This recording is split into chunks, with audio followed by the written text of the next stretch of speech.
Okay, so this man is known as the first Bulgarian hermit. All right, I'm interested. I'd read the back cover of that book. John of Rila. Now, in the same way that Carl is Charles, John wasn't called John, he was called Ivan. Ivan of Rila, the first Bulgarian hermit. This What sounds do you like the think? start of a tongue twister, doesn't it? Ivan Rila, the first Bulgarian hermit. He couldn't get hold of a permit. He lived in a cave. He was very brave. He did live in a cave! He did live in a cave! Of course. Yeah, that's what hermits did. What do you think the crowning legacy of John? Do you want to call him John or Ivan? I've seen him called Ivan, both. I want to be as true to the country of origin as possible. Which was Belgium, Bulgaria. Bulgaria. Unbelievable. That's some of the right letters in it. Yes, 3. What do you think the best legacy, the best remembrance Ivan of Rila, the first Bulgarian hermit, could hope for? Is there a plaque outside the cave he lived in, a little blue one that says when he lived there and how long for? So it's not blue, but there is a plaque outside his Brilliant. cave. People still go there because John of Rila, Ivan of Rila, the first Bulgarian hermit, is the patron saint of Bulgaria. Nice! I mean, what a guy. So his life is enshrined in mystery, as everyone at this time is. He lived in a cave and apparently could not stop performing miracles to the point where he got acolytes around him. And it's a direct quote.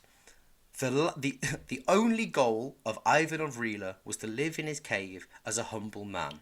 But due to his inability to stop doing miracles, he became famous, which incredibly annoyed him. This sounds like a really good indie film from the early noughties, you know? Like, oh, just leave me alone. I just want to live in... Ah, damn it, there's water turning into wine coming out of my bum hole. So that is a miracle. That would be... If I was at your house and you were like, hey, Will, do you want a glass of wine? And then pooed me one out. Would you drink it? I think if I trust you enough, and we are good enough friends that if you went, I know what this looks like. But this is a Malbec. I'd give it a go. That would be fun, isn't it? Depending on what you've eaten, changes what wine comes out. Like, if you have loads of really pale food, you get a nice Prosecco. But if you've had a really heavy bit of steak, it comes out like a Santamelion. Oh, hello, Santamelion. That's the two wines that your brain just goes to. Yeah, I think I'd trust you, but if it was in fact a glass of your own shit, I'd be furious. There'd be something so wrong with me, though, if my shit was passable for wine, but then when you drank it, it wasn't. Laura, I'm awfully sorry. I don't want to... You should never criticise your host, but I think you've just given me a glass of effluent. So I assume Ivan wasn't doing that kind of miracle. Do we know what kind of miracles he was doing?